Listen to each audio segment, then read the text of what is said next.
Hello नमस्ते, जय श्री कृष्णा, राधे राधे। कैसे हो आप लोग? आई होप आप लोग बहुत अच्छे होंगे, एक दूसरे का ध्यान रख रहे होंगे। और वरथनी एकादशी की बहुत बहुत बहुत शुभकामनाएं। मैं निधि आपका स्वागत करती हूँ आपके और अपने यूट्यूब चैनल पॉजिटिव वाइब्स पर। कैसे लग रहे हैं हमारे ठाकुर जी? ठाकुर जी तो हर रूप में बहुत सुंदर लगते हैं। बस जो भी आप उनको पहनाइए, जो भी आप चंदन टीका भी लगाइए, तो बहुत भाव से, श्रद्धा से, मन से आप उनकी पूजा कीजिए। ठाकुर जी हर रूप में आपकी प्रार्थना स्वीकार करते हैं और ठाकुर जी तो हर रूप में सुंदर लगते हैं। मैं निधि आज आपको वरथनी एकादशी के बारे में बताने वाली हूँ। आज 7 अप्रैल 2021 है और वरथनी एकादशी वैशाख मास के कृष्ण पक्ष में मनाई जाती है।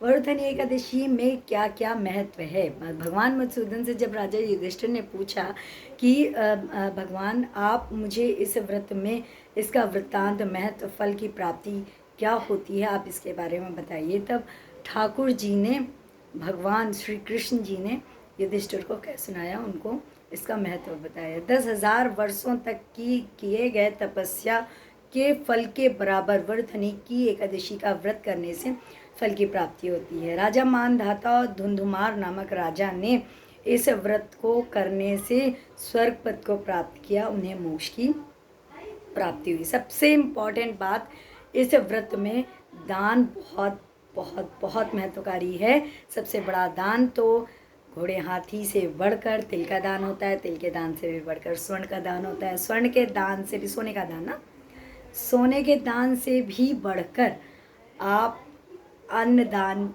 को मान सकते हैं। इस वक्त तो सभी जगहों पर अन्न की क्या कीमत है आप सबको पता है, ठीक है। वैसे तो ब्राह्मण को हमें घर बुलाकर अन्न का दान करना चाहिए, लेकिन आप ऐसा नहीं कर सकते क्योंकि कोरोना चल रहा है, तो सभी एक दूसरे के घर आने जाने में थोड़ा सा संकोच करते हैं। इसलिए आप किसी ज़रूरतमंद को भी अनाज का दान कर सकते हैं। इससे बड़ा दान होता है कन्यादान। कन्यादान के बराबर ही है गौदान, ठीक है।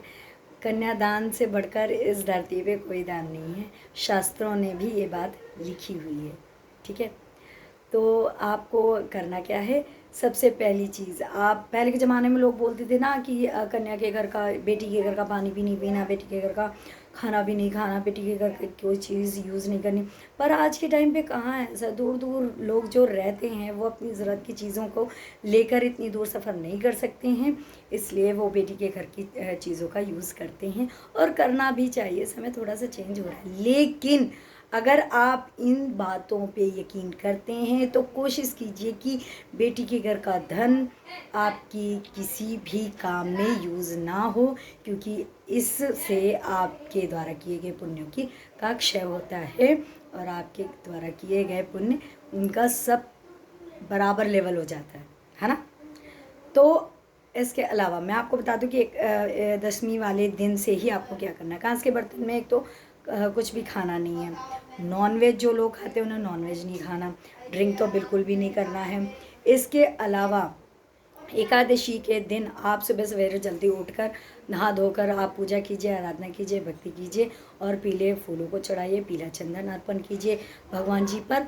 और आप एक काम और भी कर सकते हैं, ठाकुर जी का अच्छे से चंदन लगाइए, अच्छे से तैयार कीजिए और ठाकुर जी से प्लीज़ प्रार्थना कीजिए। जो भी आप एकादशी पे व्रत करते हैं या नहीं भी करते हैं, वो आप ठाकुर जी से प्रार्थना कीजिए कि प्लीज़ भगवान इस धरती से कोरोना का नाश कीजिए, कोरोना का अंत कीजिए, सभी धरतीवासियों को बचाइए। आपके हाथों में हमारी जीवन की डोर है। इसके अलावा द्वादशी को आपको ब्राह्मण को अन्न दान करना चाहिए, चीनी दान करनी चाहिए। जो कुछ भी आप दान कर सकते हैं वो आपको करना चाहिए। और आपको प्लीज़ नॉनवेज नहीं खाना चाहिए, ड्रिंक नहीं करना चाहिए। उम्मीद है आपको ये वीडियो पसंद आया होगा। तब तक के लिए मैं निधि आपसे इजाज़त चाहूँगी। जय श्री कृष्णा, राधे राधे, जय श्री श्याम।